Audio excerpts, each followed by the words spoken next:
Recomendaciones para mejorar el pensamiento. Reserva tiempo y espacio. En nuestro día a día, ocupados con varias tareas a la vez durante la mayoría del tiempo, es difícil encontrar un rato en el que la mente se focalice solo en una cosa.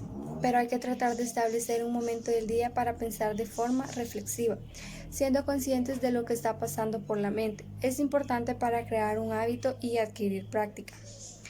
Hay que promover el conocimiento y la curiosidad.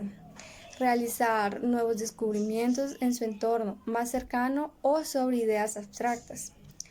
Hacer actividades que inciten a la curiosidad y al conocimiento siempre y cuando sean adecuadas a nuestra edad.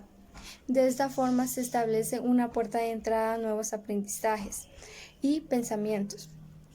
En conclusión, todo ser humano posee un cúmulo de pensamientos, dependiendo del nivel de cultura que tenga y el medio ambiente en el que se desenvuelva. Pues el hombre, como ser social por naturaleza, se relaciona con los demás, se comunica de forma oral y escrita. Tiene ideas, razona, reflexiona, conoce, aprende, sabe cómo percibir lo que necesita, siente y desea. Hace un input a través de su visión, especialmente a través de la lectura, que es el ingrediente principal para desarrollar el pensamiento. De ahí que motivar e incentivar esta destreza es importante, más aún cuando la lectura crítica induce el pensamiento reflexivo de los estudiantes o cualquier otra persona. Si se quiere que un país progrese, que produzca conocimiento, que tenga habitantes críticos y reflexivos y que alcance mejores oportunidades de vida, la tarea está presente: enseñar a pensar. Es importante tener presente la filosofía del pensamiento, porque a partir de la reflexión, se puede hablar del pensamiento en el ámbito pedagógico, es decir, del objetivo y concreto que, conjugado con lo subjetivo, es artífice de la ciencia y la producción del conocimiento. Buenas tardes, mi nombre es Ángel Cepeda y voy a tratar de enfatizar un poco en lo que es el tema del pensamiento. Para empezar a hablar sobre el pensamiento tenemos que reflexionar y conocer algunos aspectos importantes sobre la temática, los mismos que poco a poco se los iré exponiendo de acuerdo a las siguientes características: por la intervención sensorial, por la lógica, el reflejo de la realidad, la categoría de la reflexibilidad y la previa reflexión. Según Perkins, la fórmula correcta de la inteligencia es el poder añadido a la táctica y el contenido.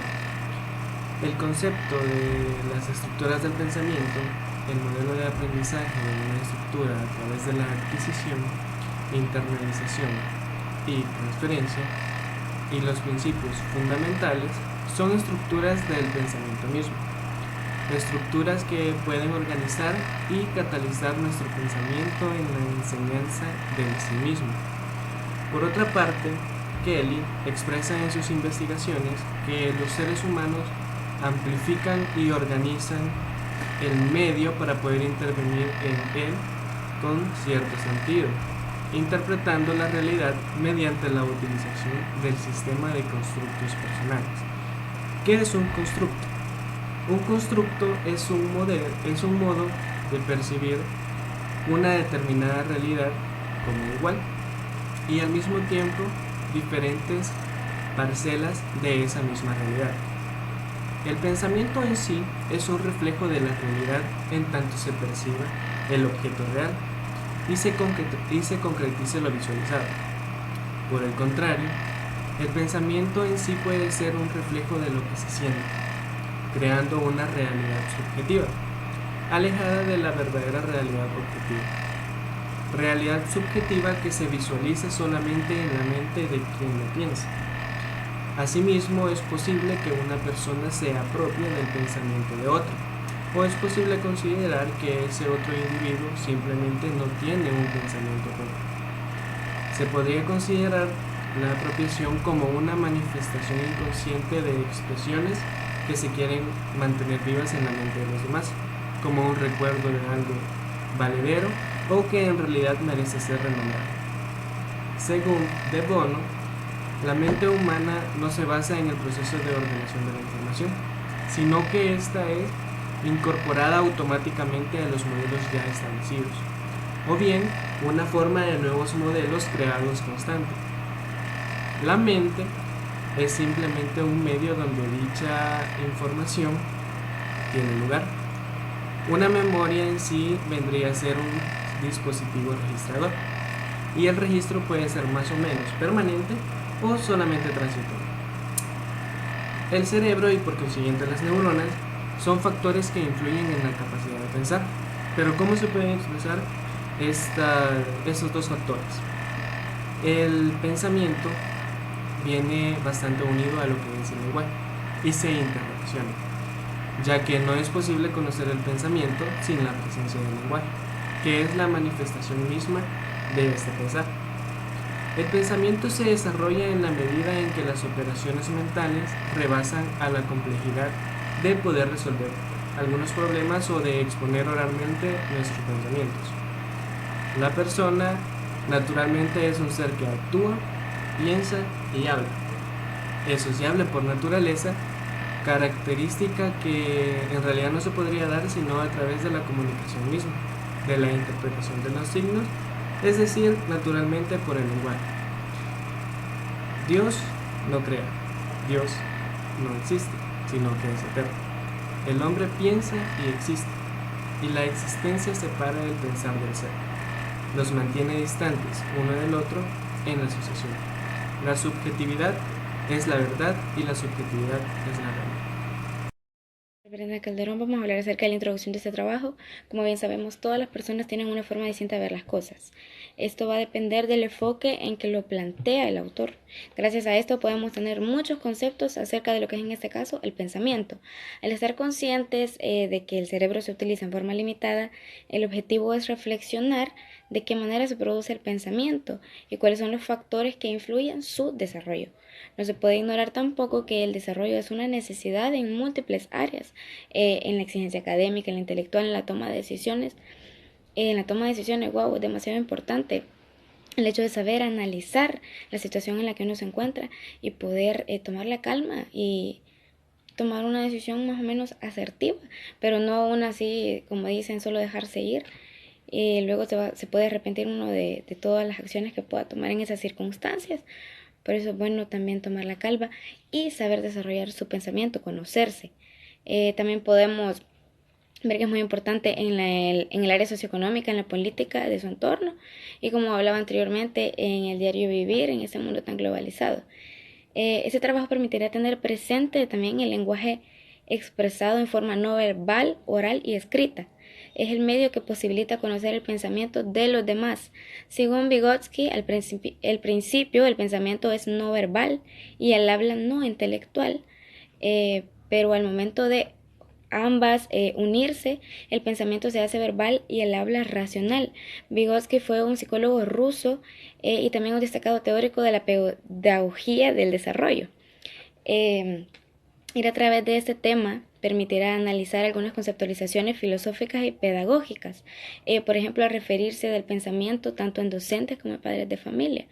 Deben transformarse en motivadores, impulsadores del mejoramiento académico y cultural de los niños y de los jóvenes, con el fin de elevar el pensamiento crítico y la producción de conocimientos. Eso es demasiado importante en casa.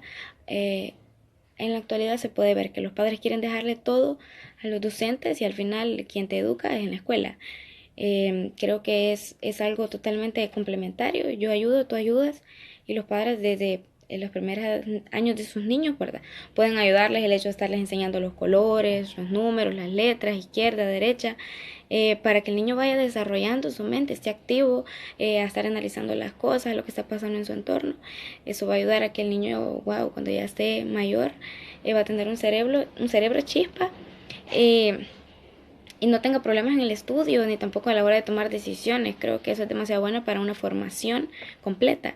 También los autores mencionados en ese trabajo ayudarán y motivarán al lector a descubrir su propio pensamiento dentro y fuera del aula. Buen día, licenciada. Mi nombre es Alexander Fernando López Cristales. Bueno, continuando con el tema de psicología de pensamiento e imaginación, podemos encontrar de que la imaginación es la habilidad de crear a nivel cognitivo imágenes o escenas que no están presentes en el campo perceptivo de quien las articula, pudiendo estar condimentadas por la inclusión de elementos evocados en cualquier modalidad sensorial. De tal manera es posibilidad de reproducir situaciones del pasado que no solo implican contenido visual, sino también las sensaciones que las acompañaron, positivas y negativas. También permite explorar las ideas, conceptos e incluso combinarlos para generar productos novedosos que no existieron o con los que no se experimentó de una manera directa. La imaginación se puede dividir en dos tipos en función del tipo de imágenes que utiliza: la imaginación reproductora y la imaginación creadora. La reproductora utiliza imágenes a través de los sentidos, utiliza por lo tanto la memoria. Dependiendo del estímulo se puede hablar a su vez de imaginación visual, auditiva o motora. La imaginación creadora utiliza imágenes no percibidas, siendo estas reales o irreales.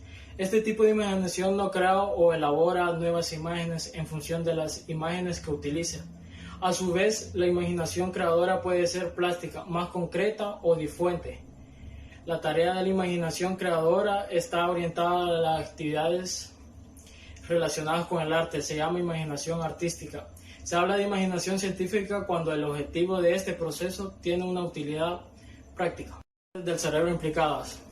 Después de lo hablado, abordamos también que la imaginación es una función muy exigente a nivel de recursos cognitivos y por este motivo únicamente se ha descrito de un número muy limitado. Cuando se observa el cerebro de una persona durante una tarea en la que debe imaginar, se aprecia una intensa activación de su corteza occipital relacionada con el procesamiento visual de la información. La corteza parietal, que integra percepción sensorial, el lóbulo frontal, la sede de la capacidad para reflexionar sobre las cosas objetivas abstractas, y la precuña o precuneo, conocido también como el ojo de la mente y encargado de la dimensión vinculadas en la autoconciencia. La facultad de imaginar es tan potente para el ser humano que motiva una respuesta dentro del cerebro muy similar a la que apresaría en el caso de que el hecho estuviera pasando enfrente de él. Cuando se desvirtúa de una manera patológica, lo que resulta particularmente dañino si se diluye la cognición, que es la habilidad para diferenciar lo que es verdadero de lo que son productos mentales, como sucede en los trastornos psicóticos. Ante todo esto no podemos dejar atrás la imaginación sociológica, que es el título de un libro del sociólogo estadounidense Charles Mills, publicado en 1959. Este término utilizado se podría definir como la cualidad mental del ser humano que ayuda a usar la información para comprender la biografía a partir del conocimiento de lo que ocurre en el mundo. Consiste en comprender el escenario histórico de manera amplia en cuanto al significado para la vida interior del ser humano y su trayectoria exterior.